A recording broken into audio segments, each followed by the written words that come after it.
हर हर महादेव, ओम नमः शिवाय। आपके साथ मैं हूं अनुज शर्मा और आज सावन का 8वां सोमवार है। 8वें सोमवार की मैं बात करूं तो आज आखिरी सोमवार है। तो अभी न्यूज़ अपने दर्शकों को लेकर आया है मथुरा के जाने माने मंदिरों में से एक भूतेश्वर महाकाल के पास। जी हाँ, इस भूतेश्वर महाकाल को कोतवाल कहा जाता है। कोतवाल क्यों कहा जाता है? क्योंकि ये शहर के मध्य में मंदिर स्थित है और कहा जाता है कि पूरी शहर की सरकार भूतेश्वर महाकाल से चलती है। इस मंदिर को लेकर अपनी काफ़ी पौराणिक मान्यताएं हैं और अलग अलग तरीके से यहाँ तक कि बाहर से भी श्रद्धालु यहाँ पर दर्शन करने के लिए आते हैं। क्योंकि आज सावन का आखिरी सोमवार है, इस वजह से यहाँ पर भक्तों का हुजूम उमड़ पड़ा है। आप तस्वीरों में देख सकते हैं कि किस तरीके से चारों तरफ भक्त जो हैं अपनी पूजा अर्चनाएं कर रहे हैं। चाहे हाथों में कलश लेकर भगवान भोले के ऊपर उनका जलाभिषेक हो, बेलपत्तर लेकर हो, चाहे फूल लेकर हो, चाहे गुलाब की जो पंखुड़ियाँ हैं उन्हें लेकर हो, प्रसादी हो, कुछ भी हो, हर तरीके से भगवान भोलेनाथ का यहाँ पर जलाभिषेक किया जा रहा है। चाहे महिलाएं हैं, पुरुष हों, बुजुर्ग हों, युवा हों, हर कोई यहाँ पर जो है अपनी मान्यताएं और अपनी प्रार्थनाएं लेकर आता है और सर झुकाता है बाबा नंदी के सामने और भगवान भोलेनाथ के सामने,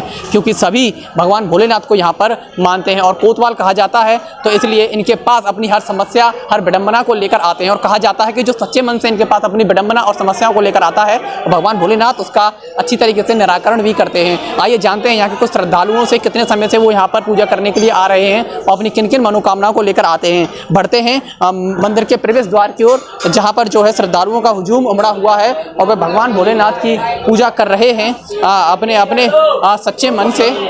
आइए जानते हैं, कुछ श्रद्धालुओं से बात करने की कोशिश करेंगे कि भाई साहब कितने समय से यहाँ पर पूजा करने के लिए आ रहे हैं? भैया कभी जब आता हूँ जी, कैसा लगता है यहाँ मंदिर? बहुत बढ़िया, शांति प्राप्त होती है। हमारे अद्वैत बेस में क्या इस तरह महादेव जी का जो सभी देवों के देव हैं, तो जन कल्याण और आशीर्वाद उनका परम देवों को देव महादेव के दर्शन करने के लिए आप आते हैं। हम देख रहे हैं अभी आपने पूजा की है, क्या कहना चाहेंगे इस मंदिर के बारे में और क्या इसकी विशेषता है? बहुत विशेषता है, जो भी मन्नत मांगोगे पूरी होती है यहाँ पर और सब पर भोले बाबा की कृपा बनी रहती है, अथाह कृपा रहती है।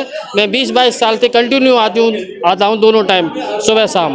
बाबा का पूरा आशीर्वाद है। बोलो हर हर महादेव। हर हर महादेव के यहाँ पर जयघोष लगते हुए हर श्रद्धालु जो यहाँ पर आता है, देखिए कि युवा श्रद्धालु हमारे साथ मौजूद हैं जो भगवान भोलेनाथ के दर्शन करने आते हैं। आइए जानते हैं, इनसे बात करने की कोशिश करते हैं। जी भाई साहब, नाम क्या है आपका? पंकज शर्मा। कितने समय से यहाँ पर आप भगवान भोलेनाथ? मैं कम से कम 5 साल का था, अब से दोनों टाइम आ रहा हूँ। कैसा महसूस करते हैं यहाँ का? भैया समझो अपने यहाँ आ रहा हूँ, समझो कि जो भी काम होता है सब होता है। आज तक बाबा की कृपा बनी रही है, जो आज तक हम जहाँ तक हैं। इन्हें मथुरा का कोतवाल कहा जाता है। पक्के कोतवाल हैं, इनके बिना कुछ नहीं है। इनके बिना कुछ नहीं है, कुछ भी नहीं है। ये आपकी जो उम्र है इस समय आगे बढ़ने की है, ऐसे में भगवान में श्रद्धा होना, आस्था होना कितना सरल कर देता है आपको कठिनाइयों से आगे निकलने में। बिल्कुल सरल कर देता है, जो भी काम अटकता है एक बार यहाँ बोल के जाओ, सुबह वो काम हो जाता है। जी हाँ, तो एक युवा श्रद्धालु थे हमारे साथ। हम आपको भगवान भोलेनाथ के दर्शन कराने चाहेंगे, जो कि ये देखिए ये हैं भगवान भोलेनाथ, जिनकी यहाँ पर जलाभिषेक श्रद्धालुओं द्वारा किया जा रहा है और दूर दूर से श्रद्धालु यहाँ पर आते हैं भगवान भोलेनाथ के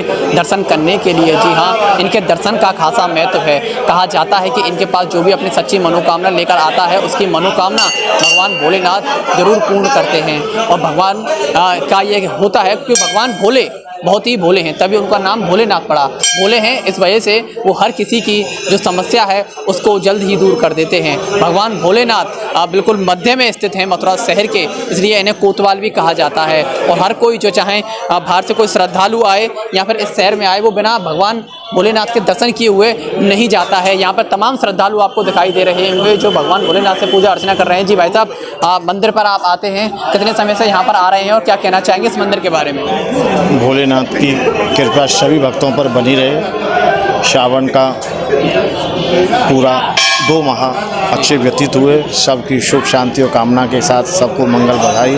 और भोलेनाथ की कृपा सभी भक्तों पर बनी रहती है। बड़े भोलेनाथ है, बड़े परोपकारी, बड़े भोले हैं यहाँ पर भोलेनाथ। और आपको मैं बता दूं कि सावन का आखिरी सोमवार है, यहाँ पर भक्त तो आपको देखने को मिलते ही हैं, लेकिन यहाँ पर जो VIP आते हैं वो भी उसी तरीके से पूजा करते हैं जिस तरीके से एक आम श्रद्धालु करता है।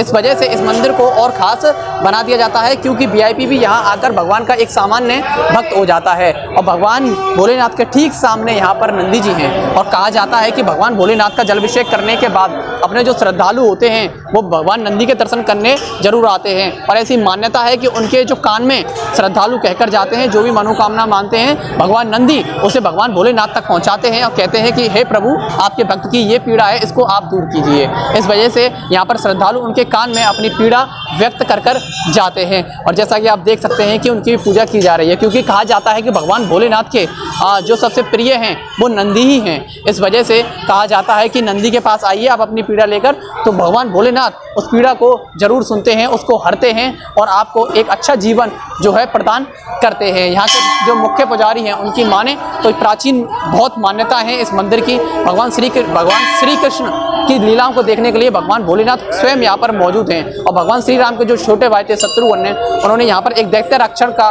वध करने के लिए अपने भाई को भेजा था और उन्होंने भगवान महाकाल और भूतेश्वर का दर्शन लिया था और उसमें सफल भी हुए थे और दैत्य का जो है सर्वनाश भी किया था। तो भगवान भोलेनाथ की यहाँ पर अलग अलग मान्यता है। City super speciality hospital, Govardhan चौराहा और city care hospital, township, Mathura.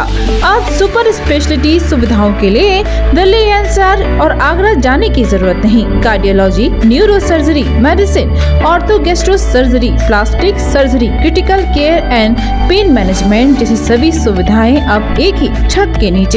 City scan, cath lab, endoscopy, MRI जैसी सभी आधुनिक मशीन सिटी हॉस्पिटल में ही उपलब्ध हैं।